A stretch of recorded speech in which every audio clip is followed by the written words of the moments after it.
أعوذ بالله من الشيطان الرجيم. بسم الله الرحمن الرحيم. الحمد لله الذي هدانا لهذا وما كنا لنهتدي لولا أن هدانا الله. لقد جاءت رسل ربنا بالحق والصلاة والسلام على أشرف الأنبياء والمرسلين وعلى النبي المكي المدني القرشي الهاشمي سيدنا ونبينا سيد أبي القاسم محمد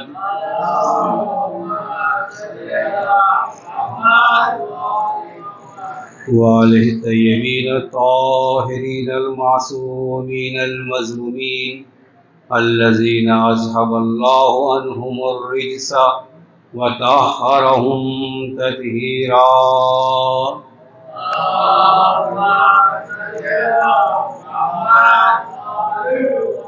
بسم الله الرحمن الرحيم. رب اشرح لي صدري ويسر لي أمري واحلل عقدة من لساني يفقهوا قولي.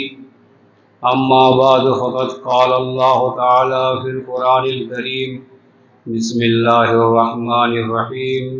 إن الذين آمنوا وعملوا الصالحات أولئك هم خير البرية. صلوات پر محمد وعلى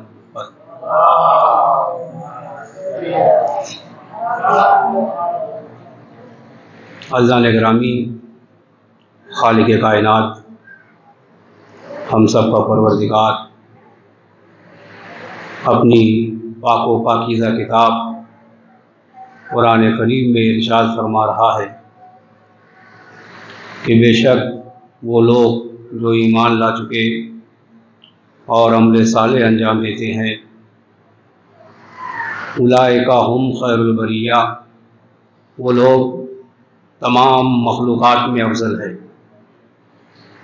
عزیزان گرامی، جو بار بار میں تقریباً 2 دن سے تیسرا دن ہے آپ کے سامنے یہ بیان کرتا ہوں کہ خالق اکبر نے فرمایا، ہمارے پروردگار نے فرمایا، اپنی پاک و پاکیزہ کتاب میں فرمایا.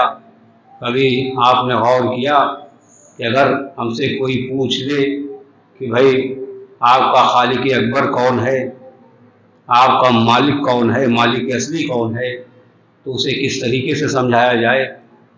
اگر کوئی نان مسلم یا آپ ہی کو ڈھونڈنا ہو کہ بھائی خدا کو کیسے پہچانے، اماں ابا نے پڑھا دیا تو ٹھیک، اللہ ایک، پنجتن 5، امام 12، بھائی تو ماں باپ نے تو بتا دیا. آپ نے کبھی غور کیا کہ بھائی خدا ہے، خدا موجود ہے، ہمارا مالک ہے، ہمارا خالق ہے؟ کہ یہ جو آپ کے اوپر مسلمان کا سب سے بڑا ٹائٹل لگا ہوا ہے، اگر پوچھ گیا بھائی مسلمان ہو، مسلمان ہونے کی شرط یہ ہے کہ خدا کی وحدانیت اقرار کیا جائے، نبوت کا اقرار کیا جائے، رسالت کا اقرار کیا جائے، قیامت کا اقرار کیا جائے. تو بھائی اپنے خدا کے بارے میں آپ کیا جانتے ہیں؟ اب دیکھو خدا تو ہے، آپ اگر جواب دے سکتے ہیں کہ دیکھو خدا تو ہے، کیونکہ عقل یہ کہتی ہے خدا ہے. یہ دنیا کا اپنے سسٹم میں چلنا، سورج کا اپنے وقت پہ نکلنا، چاند کا اپنے وقت پہ نکلنا، اگر یہ اپنے وقت نہ نکلتے تو یہ ہوتا کہ بھائی شاید کوئی اور بھی چلانے والا ہے. جب سے سورج خلق ہوا ہے وہ اپنے ٹائم پر نکلتا ہے، سورج چاند جب سے بنایا گیا ہے وہ اپنے وقت پر نکلتا ہے. کبھی سورج نے یہ نہیں کہا کہ بھائی میرا موڈ نہیں ہے، آج میں اپنے جاب پر نہیں جاؤں گا، بارش زیادہ ہے آج میں نہیں نکلوں گا. کبھی سورج نے انکار نہیں کیا، کبھی چاند کا موڈ نہیں ہوا کہ بھائی رات میں نہیں نکلوں گا، جو اس کا نکلنے کا سمے وقت ہے. کبھی اس کا موڈ خراب ہو گیا تو دنیا کا کیا ہوگا؟ تو یہ تمام چیزیں، یہ ستاروں کا اپنے وقت پہ نکل جانا، چاند کو اپنے وقت پہ نکلنا اور ڈوبنا، یعنی کبھی شروع میں چھوٹا ہے پھر آہستہ آہستہ بڑا ہو جاتا ہے. سورج کی روشنی صبح میں ہلکی ہے، دوپہر میں زیادہ ہو جاتی ہے، پھر آہستہ آہستہ وہ غروب کی شکل اختیار کر لیتا ہے. تو یہ تمام چیزیں جب سے دنیا بنی ہے تب سے یہ اپنے وقت پر چل رہے ہیں. یہ پوری دنیا کا نظام اپنے وقت پر چل رہا ہے. سردی آتی ہے تو اس کے بعد گرمی آتی ہے, گرمی کے بعد بارش آ جاتی ہے. یعنی یہ تمام چیزوں کا آنا جانا یہ بتاتا ہے کہ جو اپنے وقت پہ چل رہے ہیں کوئی چلانے والا ہے. اور آدمی کو اپنے موسم کو تلاش کرنا چاہیے. ہر جزاء الاحسان الا الاحسان. جس نے آپ کے اوپر اتنا احسان کیا ہو, اتنی بڑی دنیا بنا کر آپ کے دادا آدم کے حوالے کر دی ہو, تو کم سے کم اس کو ڈھونڈنا چاہیے کہ بھائی اتنا سسٹم. اور ابھی کہیں بھی جاتے ہیں آپ, اگر برابر کام نہیں کریے تو آپ کو جاب سے باہر نکال دیا جاتا ہے. اب یہاں پہ آپ کام کریے مت کریے تو آپ کا اتنا کچھ ہوتا نہیں ہے. وہ اتنا مہربان مالک ہے, وہ جو اتنا بڑا رئیس ہے, اتنا بڑا سیٹ ہے کہ وہ ذرہ برابر اسے فکر نہیں ہے کون مسجد میں آتا ہے کون نہیں آتا ہے, کون جمعہ میں آتا ہے کون نہیں آتا ہے. ذرہ برابر اس کے اوپر عذاب نہیں آتا. ہاں تھوڑا موڑا پریشان ہو جاتا ہے, وہ بھی اپنی کرتوت کی بنا پہ پریشان ہو جاتا ہے. یعنی جو کچھ پریشانیاں ہیں انسانوں کے ہاتھوں کا نتیجہ ہے. عزیزان گرامی, آپ کے سامنے ایک مثال سے واضح کر دوں کہ بھائی اپنے مالک کو ڈھونڈنا چاہیے. میں کبھی شاید بیان کر چکا ہوں کہ اگر آپ کہیں دعوت پہ جاتے ہیں, مثلا میری دعوت کر دی گئی کسی دوست کے یہاں, کسی احباب کے یہاں جن کو میں نہیں جانتا تھا, اور دعوت ماشاءاللہ مفصل تھی اور ہر چیز زندگی کی اس میں موجود تھی جو آپ کے ذہن کو مزہ دے سکتی تھی, آپ کے جو ہے آپ کے ذائقے کو بڑھا سکتی تھی. اب جو بہرحال مجھے تو کھانوں کے اتنے نام یاد نہیں ہے, اب چونکہ کھانے اپڈیٹ ہوتے رہتے ہیں تو بہرحال اتنے کھانے. اور کھانے کے بعد جب کھانا ہو گیا تو میں نے کہا بھائی ہاتھ دھو لیا واپس جایا جائے. کہا لیکن چونکہ انسان ہے بھائی, جس نے کھانا کھلایا ہے تو اس کا تو شکریہ ادا کرنا چاہیے. آپ کے ساتھ بھی ہوتا ہے, آپ شادیوں میں جاتے ہیں, آپ دعوت میں جاتے ہیں اور جانے کے بعد کھانا کھاتے ہیں, اور اگر شادی ہے تو لفافہ دے کے آتے ہیں. بھائی کھانا کھایا تو شکریہ کے ساتھ ایک لفافہ بھی ہوتا ہے کہ بھائی جس نے اتنا اچھا انتظام کیا ہے کا اس کا شکریہ ادا کر دیا جائے, لفافے کے ذریعے سے بھی اور اپنی زبان مبارک کے ذریعے بھی. تو آپ اس کا شکریہ ادا کرتے ہیں. معمولی دعوت میں جاتے ہیں, اگر مجھ سے ملتے نہیں ہیں, جو مین مالک ہے تو بغیر اس سے ملے آگے نہیں ہے. آپ کھانا کھائے, آپ نکل گئے تو بعد میں جب وہ کبھی ملے گا کہ دیکھو میرے پاس ٹائم نہیں تھا میں چلا گیا. لیکن اگر انسان واقعی ذرہ برابر احسان کو جانتا ہے تو احسان کو سمجھتا ہے, تو بغیر ملے نہیں آتا.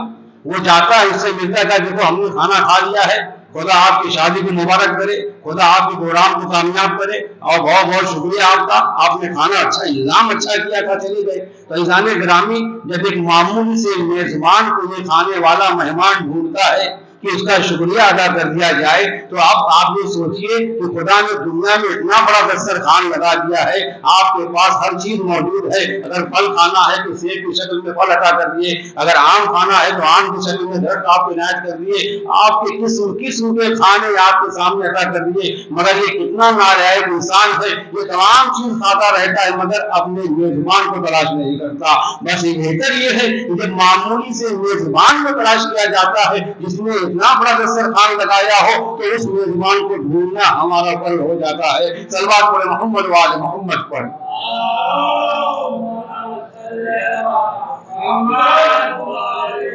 اب یہ تو کھانے پینے کی بات ہو گئی, کہا بھائی دنیا بنا دی گئی, اب نہیں آپ کو چھوڑ نہیں دیا گیا کہ آپ مطلب حیوانوں کی طرح گھومتے پھرتے رہیے, جہاں چاہیے سر ماریے, جہاں چاہیے منہ ماریے, جہاں چاہیے کھائیے. کہا نہیں, آپ کو سمجھانے کے لیے خدا کے خدا کا لطف یہ تھا, لطف کا تقاضا یہ ہے کہ بھائی جب تو نے اتنا بڑا پروجیکٹ ہمارے حوالے کر دیا, اتنا بڑی چیزیں ہمارے حوالے کر دی ہے, اتنی بڑی دنیا ہمارے حوالے کر دی ہے, تو دنیا میں ہمیں صحیح راستہ حاصل کرنے کے لیے کچھ ایسا بھی انتظام کر دینا چاہیے.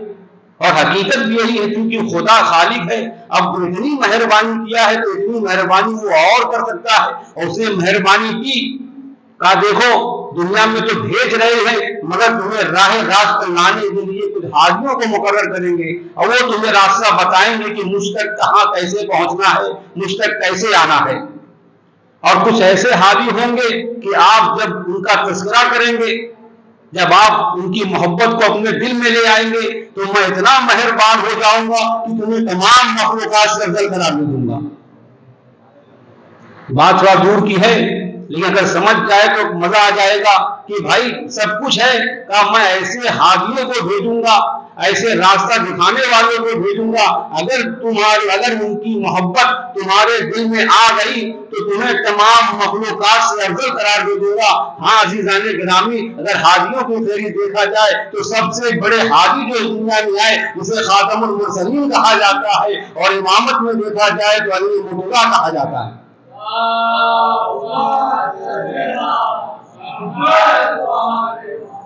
تو ان کی محبت آ جائے تو کیا ہے، ان الذین آمنوا جو ایمان لے آئے، مومن آپ جان چکے ہیں مومن کون ہے، اور اس کے بعد کا عمل الصالحات، وہ عمل صالح انجام دے، اولئک ہم خیر البریہ، وہی لوگ تمام مخلوقات سے افضل ہیں۔ صلوات پر محمد و آل محمد پر۔ اور حقیقت بھی یہی ہے کہ سب سے پہلے اگر یہ ہستیاں نہ ہوتی تو نہ آپ کا ایمان کامل ہوتا، نہ آپ کو عمل صالح کا راستہ معلوم ہوتا۔ اور آگے چونکہ اب کل بنی اسرائیل کی بات چل رہی تھی تو میں آ کے دوسرا ٹکڑا اسی ٹکڑے میں سے لیکن پہلا ٹکڑا آمنو، جو ایمان لے آئے، تو ایمان لانے کے جب ایمان لے آئے تو ایمان لانے کے بعد وہ عمل الصالحات ہے، کیا عمل صالح انجام دینا ہے۔ قرآن سورہ بقرہ میں کہتا ہے کہ جو مومن ہے الذین یؤمنون بالغیب، وہ لوگ جو ایمان لائے غیب کے اوپر۔ سورہ بقرہ الف لام، سورہ بقرہ کی پہلی آیت دوسری آیت ہے، وَمِمَّا رَزَقْنَاهُمْ يُنْفِقُونَ، کا غیب پہ ایمان لاتے ہیں، نماز قائم کرتے ہیں، زکوٰۃ ادا کرتے ہیں، اور وَمِمَّا رَزَقْنَاهُمْ يُنْفِقُونَ، اور کیا کرتے ہیں، وہ خرچ کرتے ہیں، ہم نے جو ان کو دیا ہے اس میں سے خرچ کرتے ہیں۔ عزیزان گرامی، تو جو کچھ آپ کو عطا ہے اگر آپ واقعی ایمان والے ہو تو اس میں سے خرچ کریں تاکہ معلوم ہو جائے کہ واقعی آپ ایمان لے کر آئے ہیں۔ صلوات پر محمد و آل محمد پر۔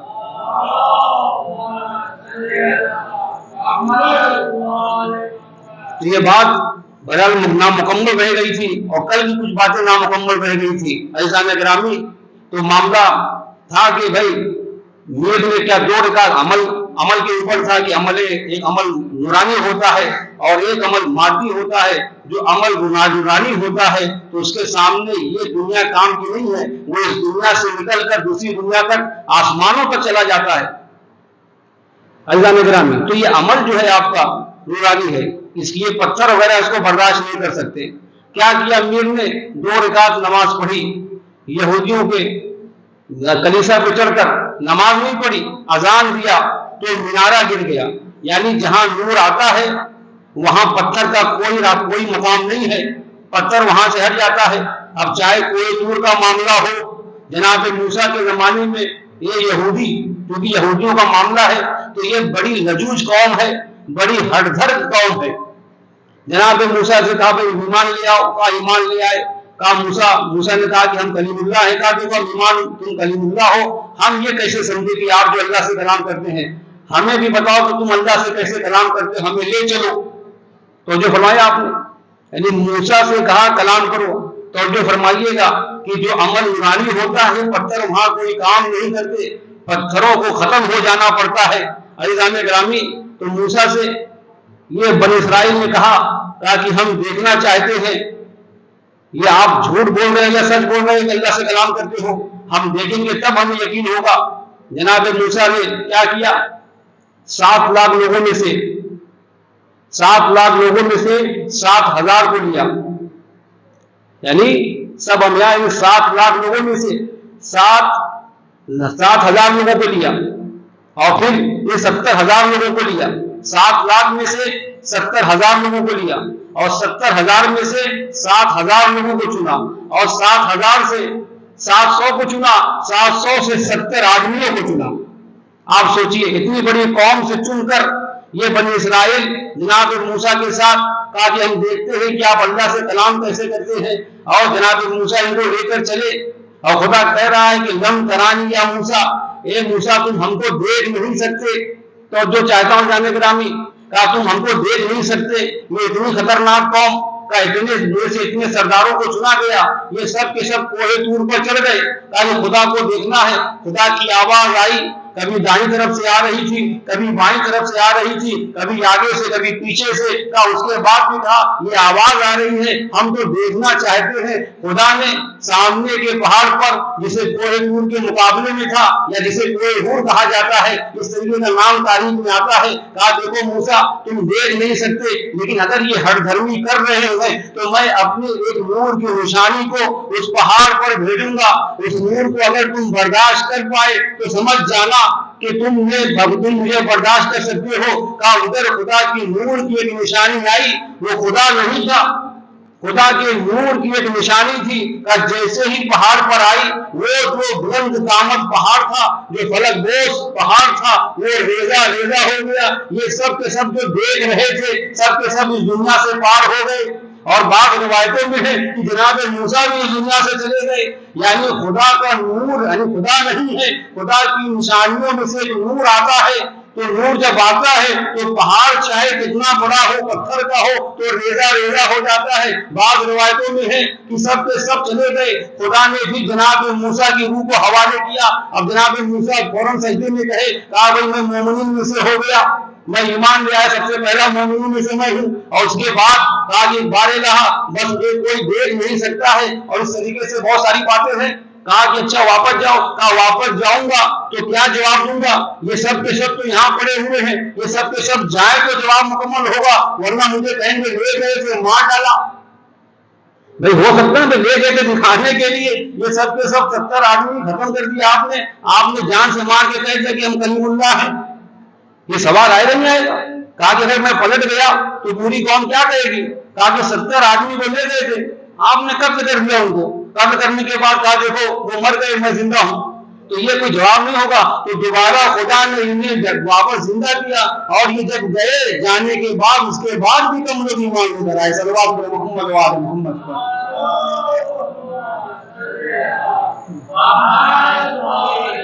تو جو فرمایا کہ نور آیا تو یہ حال ہوا، نور چمکا تو وہ کوہ طور کے مقابلے میں جو پہاڑ تھا وہ ریزہ ریزہ ہو گیا۔ اس کا مطلب یہ ہے جہاں پہ نور آتا ہے، جب معمولی عاشقان علی کا نور ہو تو کلیسا گر جاتا ہے۔ اب کہیں جب علی کا نور آئے گا، اب وہ کعبہ خدا کا کیوں نہ ہو، اسے راستہ دینا پڑے گا۔ تو جو فرمایا آپ نے، تاکہ جب نور آیا تو یہ حل ہوا کہ جب معمولی نور عاشقان علی اتنا نورانی ہے کہ اگر وہ اذان دے دے تو کلیسا گر جاتا ہے۔ اب خود جب فاطمہ بنت اسد آئے اور وہ نور شکم مبارک میں ہو، اب وہ خدا کا گھر کیوں نہ ہو، اسے راستہ دینا پڑتا ہے۔ صلوات علی محمد و آل محمد پر۔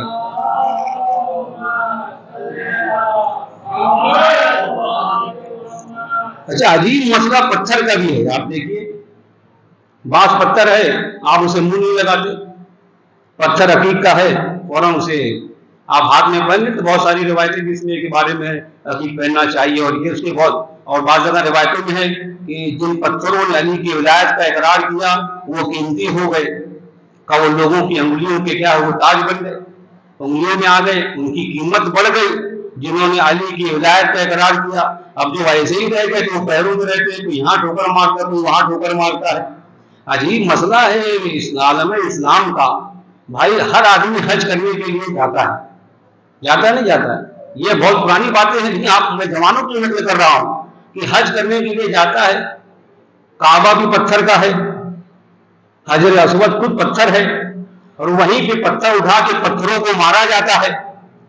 آپ توجہ فرمائیے، عجیب عدد بھی ہے کہ جس کو مارا جاتا ہے وہ کتنے، جس کو چوما جاتا ہے وہ کتنے ہیں۔ صلوات پر محمد و آل محمد پر۔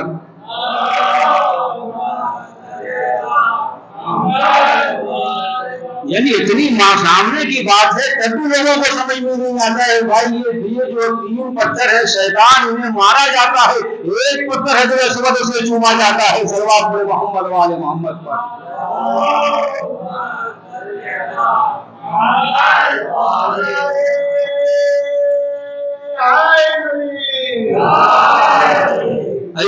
سامنے کی بات ہے کہ ہر آدمی جانتا ہے، وہ ایک سے ایک اسٹائل میں پتھر مارتے ہیں۔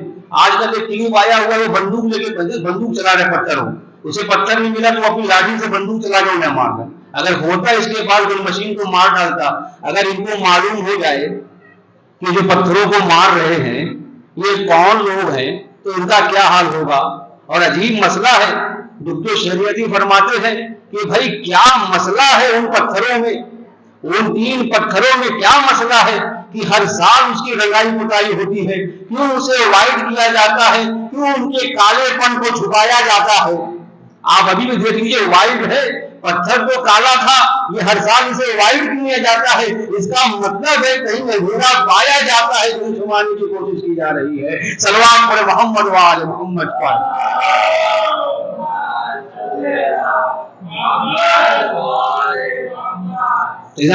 دیکھا آپ نے, یعنی ہے ہر سال بھائی رنگائی ہوتی ہے, اس کی بہترین کلر ہوتا ہے.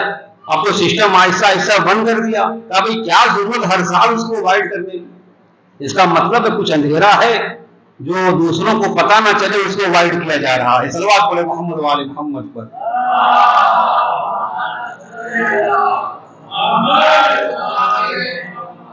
عزیزان گرامی, تو بغیر یعنی پتھر, جب پتھر کی بات آ گئی تو بہرحال میں نے ایک حصہ چھوڑ دیا, معاف فرمائیے گا. وہ ممبر انشاءاللہ اگر کل موقع ملا تو اس کے اوپر بات ہوگی. تھوڑا سا بنی اسرائیل کے ساتھ اور کچھ باتیں آپ کے سامنے رہیں گی.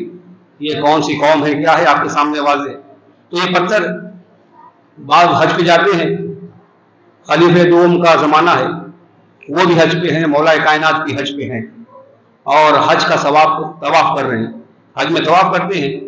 تو انہوں نے کہا کہ یہ حجر اسود ہے. کہا میں اس لیے چومتا ہوں چونکہ اسے رسول اکرم نے چوما, ورنہ میرے نظر میں اس کی کوئی اہمیت نہیں ہے. پتھر ہے حجر اسود جو روایت میں موجود ہے.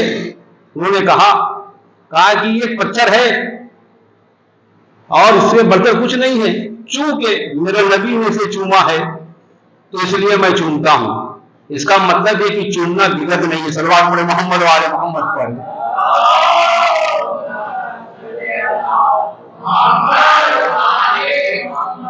یعنی اسے میں مس کرتا ہوں, اپنے ہاتھ لگاتا ہوں, میرا اگر ہاتھ یہ پہنچتا ہے تو آج کے زمانے میں ہاتھ بھائی کہتے ہیں کہ بھائی ہم نے اپنی امانت کو کیا کر دیا ہے, ادا کر دیا ہے, تم گواہ رہنا.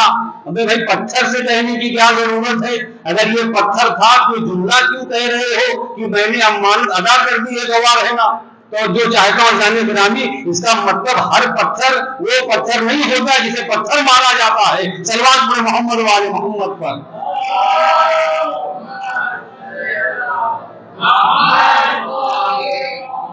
مولا کائنات موجود تھے, کہا کیا کہا یہ پتھر ہے, کہا تمہاری در میں پتھر ہے.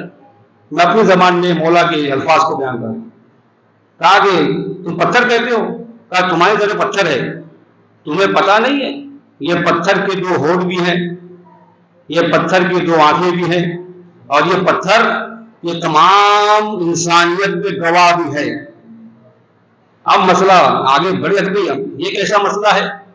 علی کو اتنی معلومات, بھائی علی علم لدنی کا حامل ہے, اس نے اس سے علم حاصل کیا ہے جس نے خدا سے علم حاصل کیا ہے. کہا مجھے رسول خدا نے ایک علم سکھایا, علمنی بابن, مجھے ایک باپ کا علم دیا, ایک باپ کا علم دیا, میں نے اس سے ہزار باپ تیار کیے. یعنی مولا کائنات ہے.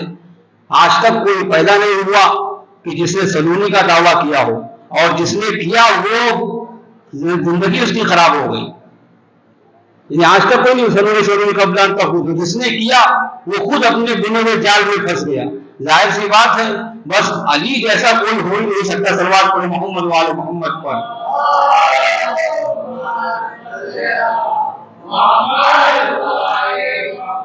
یہ عالم زر میں یہ پتھر جو حجر اسود ہے, یہ جو ابھی خانہ کعبہ میں لگا ہے, اس کی تاریخ کیا ہے؟ کہا عالم زر کیا ہے؟ عالم میثاق. اب یہ بڑی بات ہوگی, آپ کے سامنے بچوں کے سامنے نقل کر دوں. کہا ہم اس دنیا میں آنے سے پہلے ہم عالم زر میں تھے. اس سے پہلے کا ایک دنیا ہے جسے عالم زر کہا جاتا ہے, اور اس کے بعد ہم عالم زر سے عالم اس دنیا میں آئے, اور اس کے بعد پھر کیا ہے دوسری دنیا میں چلے جائیں گے. اس کے بعد آ جائیں گے برزخ میں چلے جائیں گے, برزخ کے بعد قیامت میں چلے جائیں گے. اگر اس کی حلاجی کی علماء نے بیان کیا, کہا کہ دیکھو آدمی جو ہے عالم زر میں تھا، عالم زر سے عالم دنیا میں آیا، عالم دنیا سے عالم برزخ میں چلا جائے گا۔ یہ باقاعدہ لوگوں کو عقیدہ ہے کہ بھائی 3 دنیا 4 دنیا ہے، ایک دنیا ہے عالم زر، دوسری دنیا ہے عالم دنیا، تیسری دنیا ہے عالم برزخ۔ یہ تینوں دنیا ختم ہو جائیں گی، سب کو معلوم ہے کہ قیامت باقی رہنے والی ہے۔ اب بھی اشارہ نہیں سمجھے، یعنی یہ 3 دنیا کو ختم ہو جانا ہے، اور حق اگر کوئی ہے تو قیامت ہے۔ صلوات پر محمد و آل محمد پر۔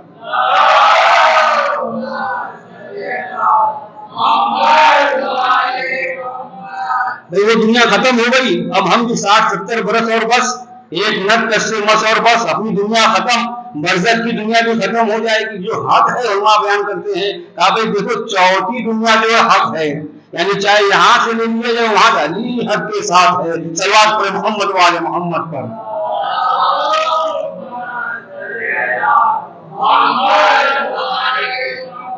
ہمارے بیچارے ہمارے چھوٹے بھائی میں بڑا جملہ کا چھوٹے بھائی اپنے کہا جاتا ہے، کہا کہ جو علی حق ہے، بڑا اچھا آپ کے پاس بھی وہ کلپ آئی ہوگی، اگر جو بڑا میں اس کے آپ کے سامنے کر رہا ہوں، کہا کہ علی حق ہے یہ بات غلط ہے، یعنی جملہ کہتے ہیں کہ علی حق ہے یہ بات غلط ہے، علی ہی حق ہے یہ بات صحیح ہے۔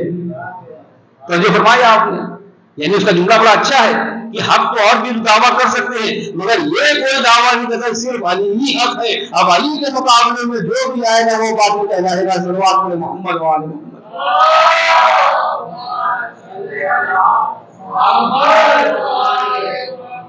تو مولا نے کہا کہ اس کے بھائی اس کا جو ہے اس کے 2 ہونٹ ہے، اس کی آنکھ ہے، اور عالم زر جہاں پہ تمام انسانوں کو جمع کیا گیا، جناب آدم کی پشت سے تمام انسانوں کو، بلکہ تمام انسان یعنی ذرے کی شکل میں تھے، اور بھی وضاحت اگر کی جائے تو بہرحال کافی ٹائم ہو جائے گا۔ تو سمجھنے کا عالم ہے جہاں پہ آدم سے لے کر قیامت تک کے جتنے بھی انسان آنے والے وہاں جمع ہیں، خدا نے خلق کیا، سب کو جمع کر دیا، ایسے ہی پھر ہم لوگ ایک بار جمع ہو جائیں گے، کہا سب کو جمع کیا، اور خدا نے کہا الستو بربکم، کیا میں تمہارا خدا نہیں ہوں؟ یعنی وہاں پہ عالم میثاق کہا جاتا ہے، یعنی وعدہ گاہ جہاں آپ نے وعدہ کیا ہے، کہ الستو بربکم، کیا میں تمہارا خدا نہیں ہوں، کو سب سے پہلے اگر کسی نے کہا تو وہ نور محمد صلی اللہ علیہ وسلم کا کہ ہاں تم ہمارے رب ہو۔ تو جو فرمایا آپ نے، اتنی بڑی دنیا میں جہاں کوئی بچا نہیں ہے، جہاں سب کے سب انسان جمع ہے، مگر کسی میں اتنی معرفت نہیں ہے کہ وہ اگر کہے کہ خدا کہہ رہا کہ میں تمہارا کیا رب نہیں ہوں، بس ایک ذات ہے جو کہتی ہاں آپ ہمارے رب ہیں، کہ جب رب کا اقرار کیا تو واقعی میں خاتم المرسلین بنا دیا۔ صلوات پر محمد و آل محمد پر۔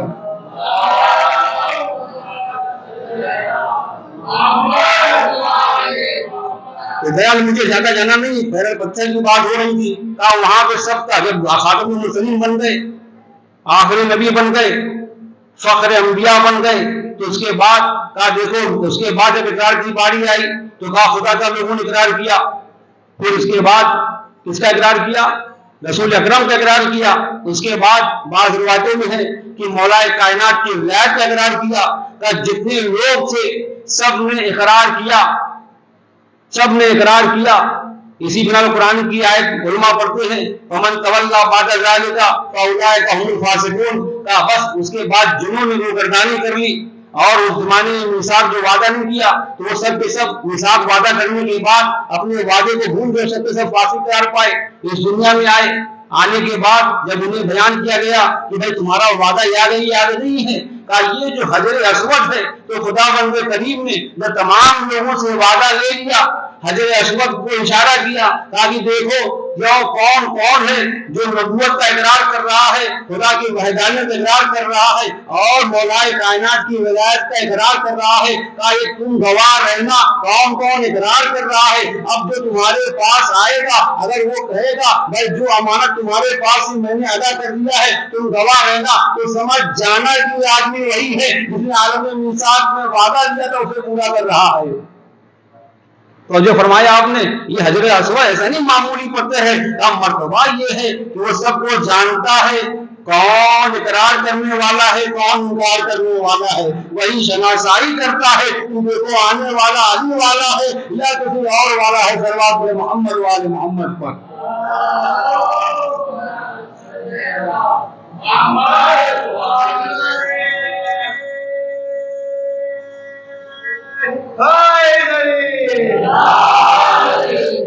گرامی تو بغیر ولایت کے آپ کا سب کچھ بیکار ہے۔ اسلام میں روح اسلام علی ہے، روح عبادت علی ہے۔ قرآن کے ساتھ علی نہ ہو تو وہ قرآن آپ کے سمجھ میں نہیں آتا، معلم قرآن نہ ہو، رسول نہ ہو تو آپ کو قرآن سمجھ میں نہیں آتا۔ لیکن زمانے کے کچھ بیوقوف لوگ وہ کھڑے ہو گئے، کہا کہ دیکھو ہمیں تو بس معلم کی ضرورت نہیں ہے، ہمیں تو معلم کی ضرورت نہیں ہے، ہم تو کتاب خود سے پڑھ لیں گے۔ آپ یہ سوچئے بھائی، جو روح عبادت ہو، جو معلم قرآن ہو، اگر اس کے بغیر کوئی کتاب پڑھی جائے تو آدمی کیا کرے گا؟ میں اگر جملہ کہوں تو بہرحال کہ گنجے کے ہاتھ میں ناخون دے جائے تو کیا کرے؟ بھائی اپنا سر کھجا کے وہ تو بھائی پریشان ہو جائے گا۔ تو معاملہ ایسے ہی ہوا۔ تو اس زمانے میں کچھ لوگ آئے جو اپنے کو پڑھا لکھا سمجھ رہے تھے، کہا بھائی ہم سمجھ لیں گے، ہمارے لیے کتاب خدا کافی ہے۔ اب انہیں پتا نہیں ہے بھائی روح کتاب آپ کے پاس جب نہیں ہے تو صرف کتاب لے کر کیا کرو گے؟ کتاب تو اس کو سمجھ میں آئے گی جو روح کتاب کے سامنے ہو، یا معلم کتاب کا عقیدہ رکھتا ہو، یا معلم اس کے پاس ہو۔ اور معاملہ ایسا ہی ہوا۔ آپ کے سامنے نقل کر دوں کہ جنہوں نے معلم کتاب کو چھوڑا، کہا بھائی روایتیں موجود ہیں، قرآن علی کے ساتھ ہے، علی قرآن کے ساتھ ہے، رسول اکرم معلم قرآن کا، جنہوں نے چھوڑا تو آج بھی پریشان ہے، آج بھی قرآن پڑھتے ہیں، قرآن سمجھ میں نہیں آتا۔ آپ کے سامنے ایک مثال پیش کر دوں، آیت اللہ محسن حکیم خدا غنی کی رحمت کرے، بہت بڑے آیت اللہ اپنے زمانے کے گزرے، اپنے بچوں کو سمجھانے کے لیے کہ دیکھو جنہوں نے علی کو چھوڑا تو قرآن سمجھ میں نہیں آتا، مولا کائنات کے بغیر قرآن سمجھ میں نہیں آ سکتا۔ بھائی معلم کو چھوڑ کر معمولی سے آپ قرآن پڑھنے کے لیے، یا آپ نے مجھے اشرا پڑھنے کے لیے بلایا ہے، 4 آدمی یا 10 آدمی جو بھی ہیں، انہوں نے کچھ دیکھا کہ بھائی ہاں یہ آدمی ہمارے یہاں چل جائے گا، یہ ہمارا کام کر جائے گا، تب آپ لوگوں نے کہا کہ مولوی صاحب آئیے، یا کسی معلم کو آپ رکھتے ہیں یا ٹیوٹر کو رکھتے ہیں تو پہلے ٹیوٹر کو دیکھتے ہیں کہ بھائی یہ پڑھا پائے گا نہیں پڑھا پائے گا۔ تو ایک معمولی ٹیوشن میں آپ اتنا دیکھتے ہیں کہ ٹیوٹر ایسا ہونا چاہیے ویسا ہونا چاہیے۔ اب بتائیے جو سب سے بڑی کتاب ہو تو ہم ایسے ہی پڑھ لیں گے، صلوات پڑھیں محمد والے محمد پر۔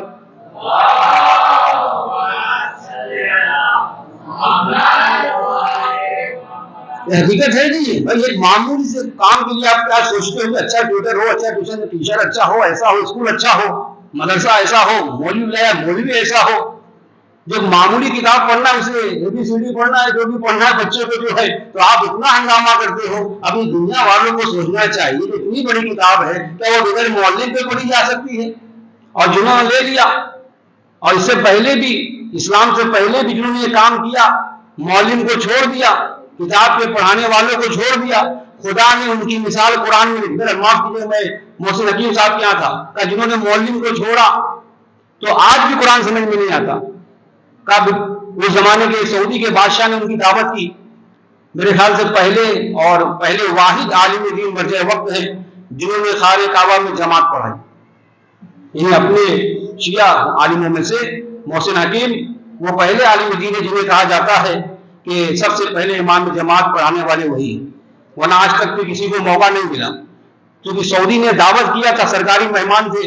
اب وہاں تو اس نے روک رکھا تھا کہ دیکھو یہ کوئی معمولی مولوی نہیں ہے، یہ مرجع وقت ہے اہل تشیع کا، اس کے سامنے ذرہ برابر گستاخی نہیں ہونا چاہیے۔ اب وہ جو آپ عجیب مسئلہ ہے، میں آپ کے سامنے بیان کو جوانوں کو کہ ہمارے علماء کو دیکھ لیجئے اور وہاں کے علماء کو دیکھ لیجئے۔ ہمارے علماء جب آگے بڑھتے ہیں دن بدن ان کا چہرہ نورانی ہوتا جاتا ہے، ان کا چہرہ کھلتا جاتا ہے، چاہے آج کے عالم کو دیکھ لیجیے، پرانے عالموں کو دیکھ لیجیے، لیکن ان کے ہاں جو حرمین امامین حرمین ہے وہ شروع میں تو ٹھیک ہے، لیکن آہستہ آہستہ کبھی آنکھ پیلی ہو جاتی ہے، کبھی ناک پیلی ہو جاتی ہے۔ صلوات پڑھیں محمد وآل محمد پر۔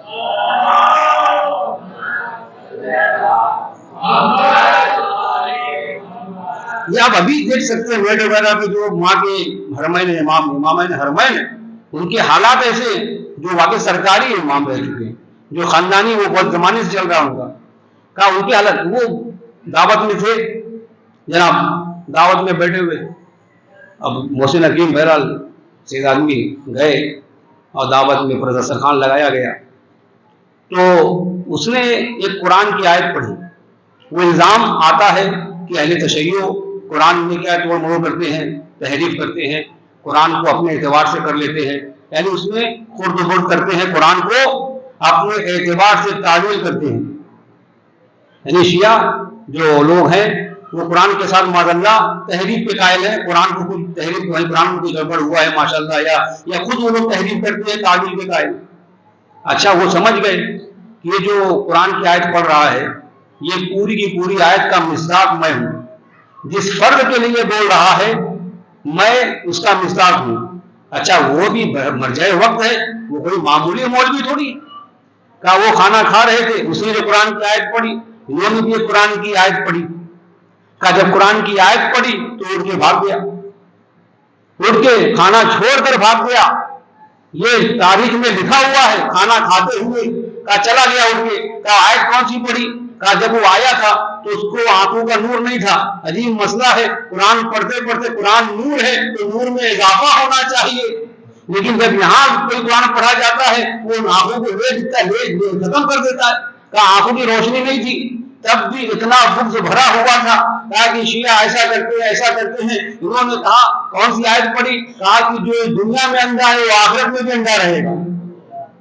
تو جو فرمایا آپ نے، کہا کہ بیٹھے تھے اندھا تھا، ظاہر سی بات ہے جب آیت پڑھی کہا کہ شیعہ ایسا، کہا کہ من جاؤ کیسا عامہ کے قرآن کی آیت ہے کہ مجھے یاد نہیں، کہا یہ ترجمہ آپ کے سامنے پیش کر رہا ہوں کہ جو اس دنیا میں اندھا ہے وہ آخرت میں بھی اندھا رہے گا۔ کہا اگر قرآن کو صحیح طریقے سے نہ سمجھا جائے تو معاذ اللہ جو دنیا میں اندھا ہے بیچارہ آخرت میں بھی اندھا رہے گا، جبکہ ایسا نہیں ہے، جو یہاں اندھا ہے وہ دنیا کے کام اور آخرات کی بنا پر ہے، یا والدین کی کچھ خرابیوں کی بنا پر ہے، یا ماحول کے اثر کی بنا پر ہے، ایسا نہیں کہ وہ قیامت میں بھی اندھا رہے گا۔ اگر تم کہتے ہو کہ اگر صحیح طریقے سے روایت کے ذریعے سے تعویل نہ کی جائے تو تمہاری زندگی ایسی ہے تم یہاں بھی اندھے ہو وہاں بھی اندھے ہو، کہا جیسے ہی سنا اٹھ کر بھاگ گیا۔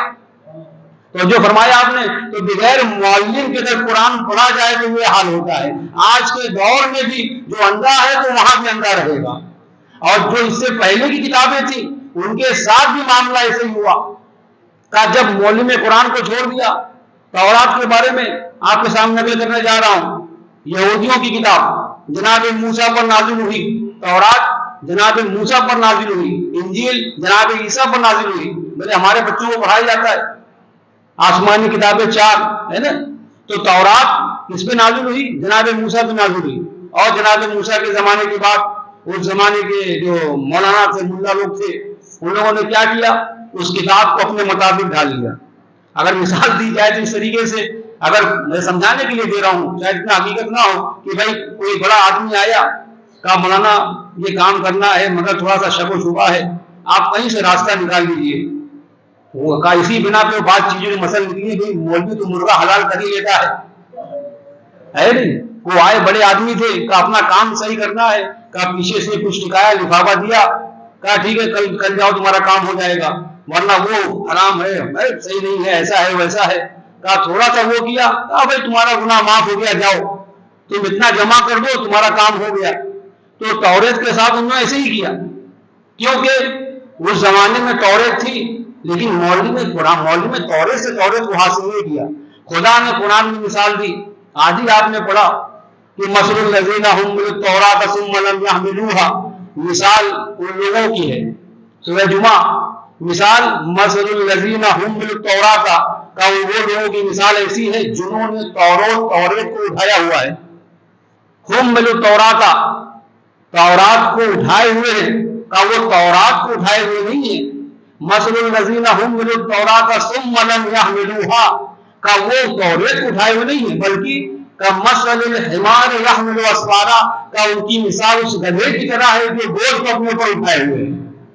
تو جو فرمایا آپ نے، یعنی اگر معلم قرآن کے بغیر، معلم کتاب کے بغیر، اگر روح کتاب کے بغیر اگر کتاب کو حاصل کیا جائے، کتاب کو سمجھا جائے یا کتاب کو اٹھایا جائے، تو خدا کہتا ہے کہ توراۃ والوں کا جو حال ہے کہ وہ کتاب کو اٹھائے ہوئے ہیں، بلکہ کتاب کو نہیں اٹھائے ہوئے، بلکہ وہ گدھے کے مثل ہے، صرف بوجھ اٹھائے ہوئے ہیں، اور کہتے کہ ہم سب سے بڑے علامہ بن گئے۔ صلوات پڑھیں محمد وآل محمد پر۔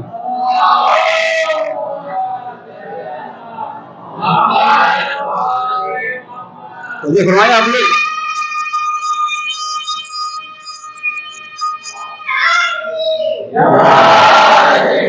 اللہ نے گرامی، تو ایک معمولی سی چیز کے لیے ہم کتنا تلاش کرتے ہیں، لیکن یہاں قرآن کی بات، ہماری یہ کتاب کافی ہے۔ یہاں کتاب تو تمہارا یہ پال گھر اسٹیشن پہ کافی نہیں ہوگی۔ اگر کوئی پہنچ جائے ٹکٹ نہ لے اور کہا بھائی مجھے جانا ہے بمبئی جانا ہے، کہا بھائی یہ یہاں نہیں چلے گا، یہاں پہ ٹکٹ لینا پڑے، کہا بھائی قرآن سب سے بڑی کتاب لے کر آیا ہوں، کہا بھائی یہ کتاب ٹکٹ کے بغیر نہیں چلے گی۔ جب یہاں پہ قرآن ایک معمولی جگہ تمہیں وہ جانے نہیں دے گا، مگر یہ کہ اس کے ساتھ آپ ٹکٹ نہ لیں، یعنی یہاں کا ٹکٹ بھی ہونا چاہیے اور ٹکٹ پہ مہر بھی ہونا چاہیے۔ بغیر مہر تو انشاءاللہ کبھی تذکرہ کروں، وقت زیادہ ہو گیا۔ صلوات پڑھیں محمد وآل محمد پر۔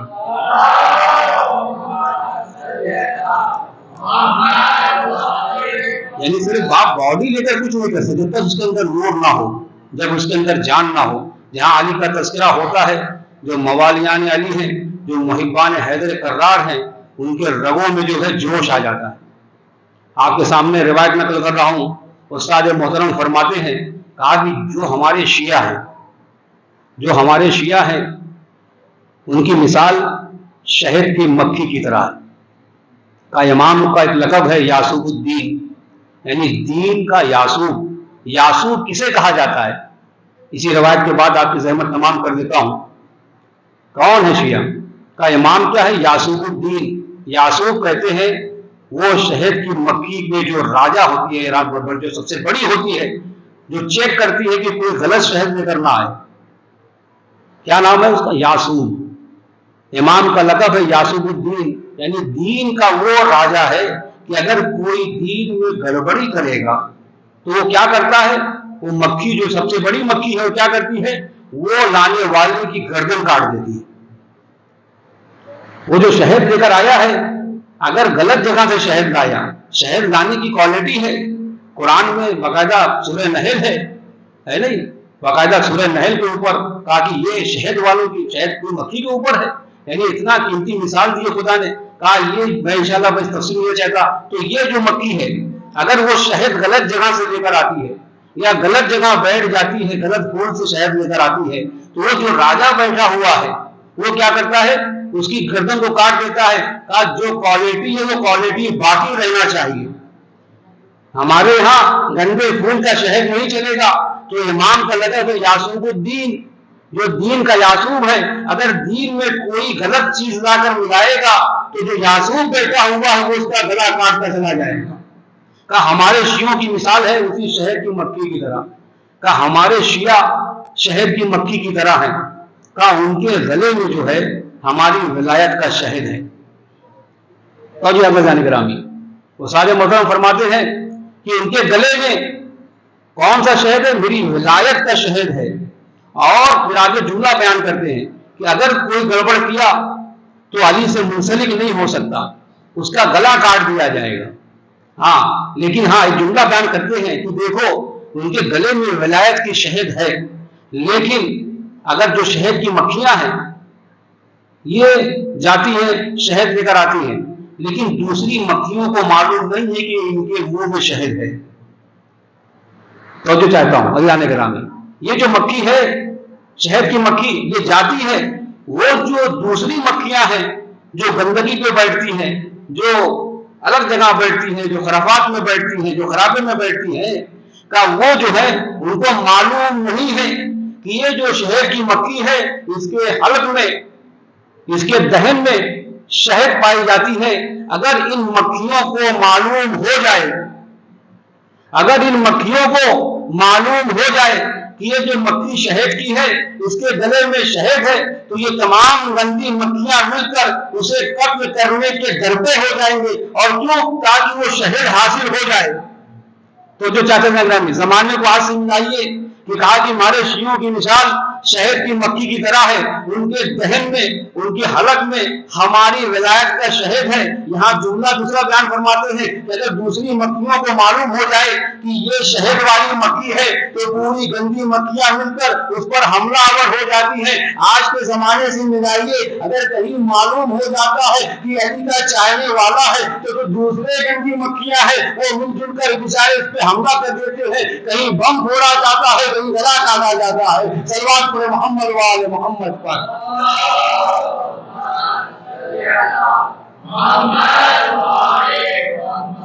یعنی آج جو غفلت ایسا نہیں ہے، انہیں پتا ہے کہ ان کے حلق میں جو چیز ہے وہ سب سے قیمتی چیز ہے، ہم تو اس کے تلاش میں اگر ملتی نہیں۔ صلوات پر محمد وآل محمد پر۔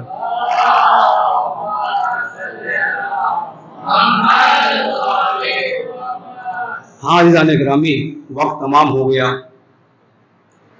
یہ جو فضیلت آپ کی ہے کہ ولایت حیدر یہ شہد کی طرح ہے جو آپ کی حلق میں ہے، یہ تمام چیزیں کیوں ہیں آپ کے پاس؟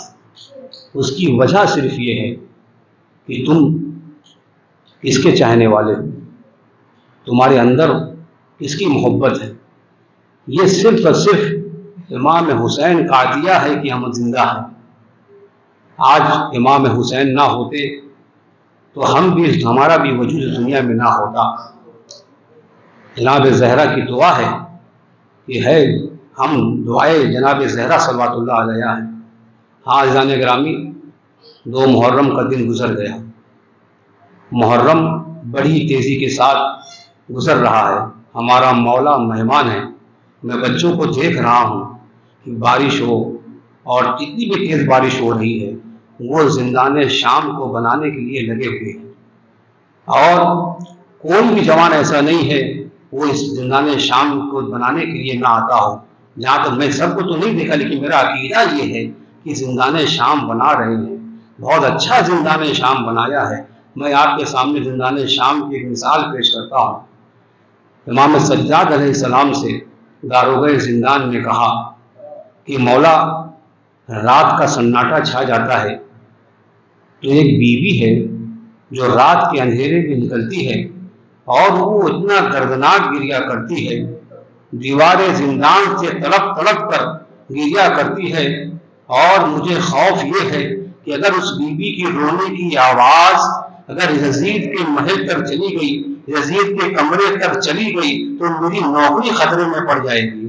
ہاں جوانوں، آپ زندان شام بنا رہے ہیں۔ ایک مرتبہ میرا بیمار مولا کہتا ہے، ایک مرتبہ امام سجاد کہتے ہیں، داروغہ زندان تم کیا بات کرتے ہو؟ ارے زندان اتنا بڑا تو نہیں ہے نا کہ ہمارے سامنے کوئی نکل جائے اور ہمیں پتہ نہ چلے۔ ارے زندان اتنا چھوٹا ہے کہ اگر کوئی بچے سوتے ہیں تو جو بڑے ہیں وہ بیٹھے رہتے ہیں، اگر کوئی بڑا لیٹ جائے تو اسے پیر پھیلانے کی جگہ نہیں ہوتی۔ ارے جب سے ہم کو یہاں قید کیا گیا ہے میں صرف دروازے زندان پہ بیٹھا رہتا ہوں، ارے مجھے پیر پھیلانے کی جگہ نہیں ہے۔ ارے تم یہ کیوں کہتے ہو کہ کوئی بیوی باہر نکلتی ہے اور وہ دعا کرتی ہے؟ اگر ایسا ہوگا تو یاد رکھو کہ مجھے آ کر بتانا، میں دیکھوں گا کہ وہ کون سی بیوی ہے۔ ہاں عزیزان گرامی، محرم ہے، اگر آنسو نکل آئے تو اسے روکیے گا نہیں۔ اگر یہ آنسو آپ کی آنکھوں میں ہے تو اس کا الگ ثواب ہے، اگر وہ ڈھلک کے آپ کے رخسار پر آ جاتے ہیں تو اس کا الگ ثواب ہے، اگر وہ گر کر آپ کے ریش مبارک میں چلے جاتے ہیں تو اس کا الگ ثواب ہے۔ داروغہ زندان سے کہا مولا نے اگر وہ بیوی کی رونے کی آواز اگر آئے گی تو مجھے بتا دینا۔ ہاں عزیزان گرامی، شب کا سناٹا چھایا، رات کی تاریکی آئی، وہ داروغہ زندان ارے دوڑتا ہوا آیا، یغنا رسول اللہ، اے رسول اللہ کے بیٹے، ارے دیکھو دیکھو یہ رات کی تاریکی میں وہ بیوی جو ہے دیوار زندان سے لگ کر گریا کر رہی ہے۔ ارے آپ نے بیمار نے اپنی زنجیروں کو سنبھالا، اپنی ہتھیلیوں کو سنبھالا، اور سنبھالنے کے کے بعد دیوار زندان کی طرف گئے اور دور سے دیکھا تو کیا منظر دیکھا، ارے ایک نقاب پوش معظمہ ہے جو دیوار زندان سے لگ کر ارے حسین پر گریا کر رہی ہے۔ ایک مرتبہ عابد بیمار طرف گئے، کہے بی بی ارے ہم خود اتنا ستائے ہوئے ہیں، آپ ہماری تکلیف میں اضافہ نہ کریں۔ ارے ایک مقام نقابپوش معظمہ نے کہا، اے سید سجاد، اے میرے لال تمہیں پہچانا نہیں، ارے میں تیری دادی فاطمہ الزہرا، ارے جب سے حسین نے مدینہ چھوڑا ہے، ارے زہرا کو قبر میں چین کہا۔ حضرت عمر اللہ عزیزان گرامی امام حسین قبر پہ گئے ہیں اور روانگی عالم میں اماں، ارے جسے تم نے چکیا پیس پیس کے پالا تھا، آج یہ حسین اپنے اسلام کو بچانے کے لیے کربلا جا رہا ہے۔ عزیزان گرامی میں علماء بیان کرتے ہیں حسین امام سے حسین جو ہے اپنی مادر گرامی سے رخصت ہو رہے ہیں، ایسا نہیں ہے کہ صرف امام جا رہے ہیں بلکہ سیدہ حسین کو کیسے چھوڑ سکتی ہے۔ ارے بچپنے میں جب سیدہ اس دنیا سے چلی گئی اور سب ملنے کے لیے آئے، حسین نے کہا جب تک اماں نہ بلائیں گے یہ حسین نہیں آئے گا۔ ارے بندے کفن کھل گئے تھے اور حسین کو اپنے کلیجے سے لگا لیا کہ حسین یہ ماں تیرے بغیر کیسے زندہ رہ سکتی ہے۔ حضرت اللہ عزیزان گرامی دو محرم آ گئی ہے، حسین ماں سے رخصت ہو کر باقاعدہ علماء بیان کرتے ہیں کئی مرتبہ ماں کے مزار پہ گئے، کئی مرتبہ رسول اکرم کے مزار پہ گئے اور رخصت ہو گئے ہیں۔ اب دن کا سویرا آیا ہے، اب جن کو جانا ہے سب کو پتا ہے کہ حسین کے ساتھ کون جائے گا، مگر ایک بیٹی ہے، ایک بیوی ہے جس کے بارے میں کوئی تذکرہ نہیں کرتا ہے، سب اپنے سامان سفر کو باندھ رہے ہیں۔ اور ایک بیٹی ہے جسے فاطمہ صغریٰ کہا جاتا ہے، کوئی ان کے قریب نہیں آتا کہ تمہیں بھی چلنا ہے۔ اور امام نے کہا ارے جاؤ تم بیٹی سے رخصت ہونا اور ان کی باتیں نہ سننا، ایسا نہ ہو جائے کہ صغریٰ کہیں سفارش لے کر چلی آئے اور صغریٰ بھی دیکھ رہی ہے۔ ارے کوئی بیوی آتی ہے ہاتھ پہ سر پھیرتی ہے اور کہتی ہے بیٹا خدا حافظ، اس طریقے سے خدا حافظی کرتے جاتی ہے۔ اب آپ کے سامنے عزیزوں میرے جوانوں آپ یہ غور فرمائیے کہ اتنی ساری بیویاں گئی ہیں، ان میں کلثوم ہے، جناب زینب ہے، سکینہ بنت الحسین ہے، فاطمہ کبریٰ ہے، اتنی ساری بیٹیاں ہیں، اتنی ساری بہنیں ہیں، امام کے ساتھ جا رہی ہیں، فاطمہ صغریٰ کو امام کیوں نہیں لے گئے؟ ارے علماء بیان کرتے ہیں چونکہ حسین کو اپنی ماں سے بہت زیادہ محبت تھی، اپنی مادر گرامی کو بہت چاہتے تھے۔ علماء بیان کرتے ہیں کہ وجہ شاید یہ ہو کہ جتنی بیٹیاں تھیں یا تو اپنے بابا سے مشابہ تھی، جناب زینب تھی لہجہ بابا کی طرح تھا، یا وہ اپنے نانا سے مشابہ تھی یا اپنے بابا سے مشابہ تھی، لیکن یہ فاطمہ صغریٰ یہ واحد بیٹی تھی جو ہم شکل فاطمہ زہرا تھی، جو ہر روز جناب فاطمہ دکھائی دیتی تھی۔ ارے حسین کو یہ برداشت نہیں تھا کہ ارے شبیہ فاطمہ کو وزیر دیا جائے اور کشا بکشا گرایا جائے۔ حضرت اللہ عزیزان گرامی یہ قافلہ فاطمہ صغریٰ سے رخصت ہو کر آج کربلا میں پہنچ گیا، اور کربلا میں جب یہ قافلہ پہنچا ہے، یہ کاروان پہنچا ہے، اب زلجنا آگے نہیں بڑھتا۔ امام اشارہ کرتے ہیں زلجنا آگے بڑھ جاؤ، لیکن یہ زلجنا آگے نہیں بڑھتا ہے۔ ایک مرتبہ مولا عباس سے کہتے ہیں اے بھیا عباس یہ زلجنا آگے نہیں بڑھتا ہے۔ مولا عباس نے زلجنا کو دیکھا، کہا آقا ہو سکتا ہے یہ اتنا طویل سفر کر کے آیا ہے، یہ اتنا لمبا سفر کر کے آیا ہے، شاید یہ تھک گیا ہے، ورنہ تو آپ کے اشارے پر چلتا تھا۔ عزیزان گرامی دو موقع ایسے ہیں جہاں پر زلجنا آگے نہیں بڑھتا، یہ دو محرم کا موقع ہے اور ایک وہ موقع ہے جب حسین آخری رخصت لے کر زلجنا پہ سوار ہو کر جانا چاہتے تھے۔ زلجنا سے کہا یہ تیری آخری سواری ہے، مگر زلجنا نے اپنی زبان میں کہا اے مولا ارے ذرا میرے قدموں کی طرف دیکھیے، ارے آپ کی چہرے کی سکینہ ارے میرے سنوں سے لپٹی ہوئی ہے، ارے میں کیسے آگے بڑھ سکتا ہوں؟ حضرت اللہ عزیزان گرامی پھر روئیے،